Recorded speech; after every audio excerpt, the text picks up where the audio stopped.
Agora você ouve uma palavra de vida com o pastor Érico Rodolfo Bussinger.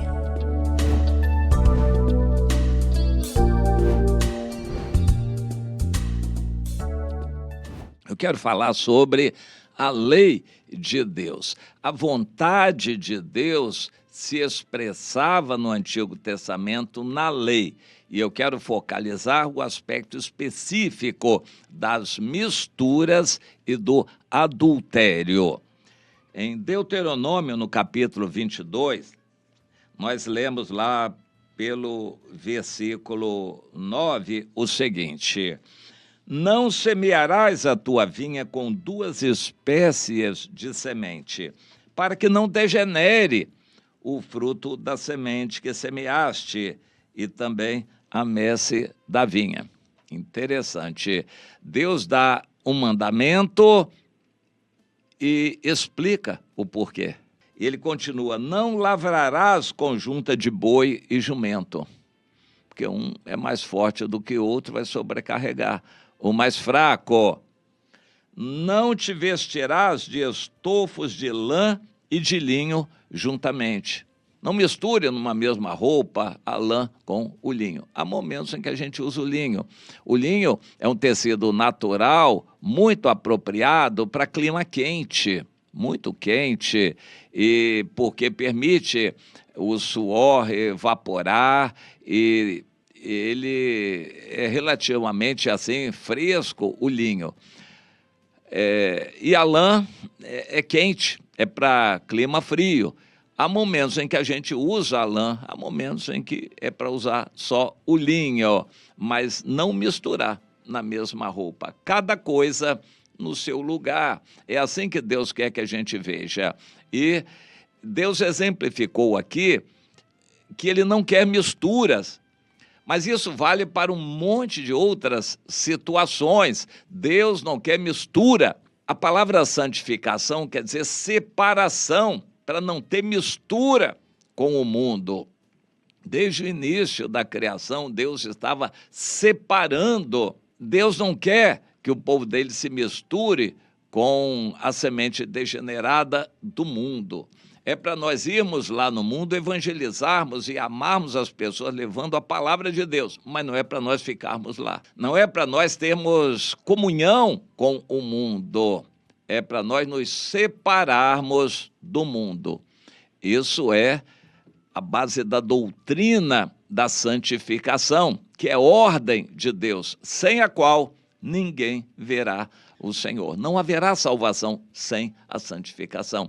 E hoje, infelizmente, em muitas igrejas se ensina algo diferente. Aceita Jesus para ter salvação. Depois, se quiser galardão, então você vai se santificar. Isto não é o que a Bíblia diz. Muitas pessoas que se misturam com o mundo não serão salvas.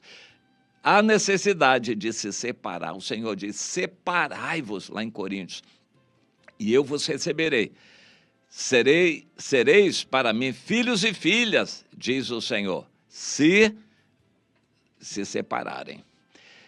É necessário a gente entender que Deus não quer misturas. Para a gente discipular, não dá para discipular uma pessoa que está no início e uma que está lá já bem adiantada na vida cristã. Tem que discipular cada uma separadamente. As igrejas hoje não atentam para isso. Reuniões e cultos da igreja são para todos, todos assistem, e, enfim, não há muito proveito nisto. Há pessoas que assistem reuniões da igreja 20, 30, 50 anos e não aprendem nada espiritualmente. São incapazes de falar, de explicar o evangelho para outras, apesar de terem assistido durante 20, 50 anos reuniões da igreja. A reunião é muito improdutiva desse jeito, misturando todo mundo. Há necessidade de separar jovens, faixas etárias, crianças, pessoas mais avançadas.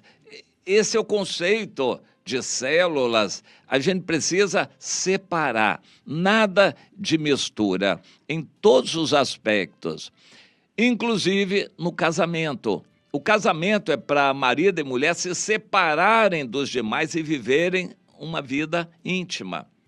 não as 24 horas por dia, mas eles têm que ter a sua privacidade, o seu lar, o seu quarto, a sua cama, a sua intimidade e se abrirem um com o outro. O casamento é para ser assim, e o casamento é exclusivista. Não tem que compartilhar nada com os outros. A intimidade tem que ser para o casal. Aí o Senhor, a partir daí no Deuteronômio 22, fala sobre o adultério como algo muito grave. E ele cita um exemplo que é interessante. O cara se casou, a mulher supostamente era virgem, mas lá pelas tantas ele desconfia dela e vai procurar as provas da virgindade, porque eles tinham um negócio de botar um paninho ali, uma toalhazinha, né, na primeira relação sexual, quando o ímen era quebrado, tinha que molhar de sangue. Aí ele perguntava a mulher, cadê o pano? Aí a mulher não tinha o tal pano molhado de sangue do ímen da primeira relação. Aí ele desconfiou que a mulher já não era virgem e queria se separar da mulher. Aí denunciava a mulher e aí vinha uma comissão de inquérito averiguar. Mas a mulher dizia, olha, para garantia minha, eu peguei aquele pano e dei para o meu pai guardar. O meu pai está guardando. Aí o pai vinha e mostrava, está aqui a prova da virgindade da minha filha. Interessante, não se considera aqui se havia falsificação ou coisa desse tipo, mas o pai da moça que se casou provava para os anciãos que a moça era virgem, que na primeira relação tinha mancha de sangue ali.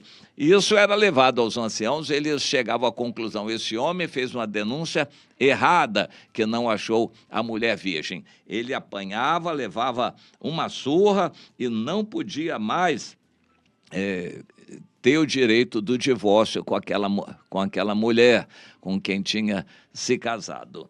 Com este exemplo, Deus dá uma orientação muito séria. Se a moça realmente não tivesse sido virgem, ela seria apedrejada, mesmo depois de casada, por ciúmes do marido.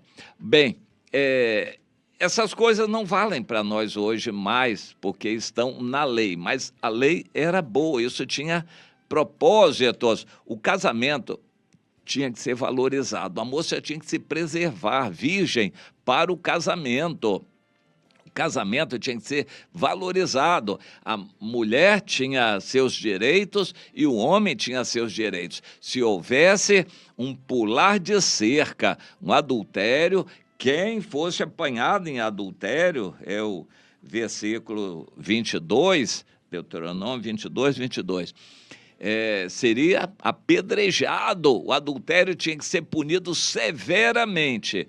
Como exemplo, para que todos os demais concentrassem a sua atenção no casamento. Tinham que se dedicar ao casamento e o casamento tinha que ser exclusivo.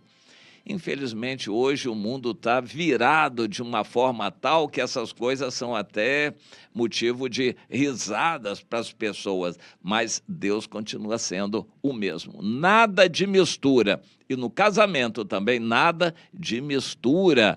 Comece a pensar que Deus é exigente, Ele é ciumento, ou tem zelo, a palavra tem relação no Antigo Testamento. Deus é zeloso. Ele é ciumento e ele não quer você amando o mundo. Pense nisto, meu irmão, pense nisto, minha irmã.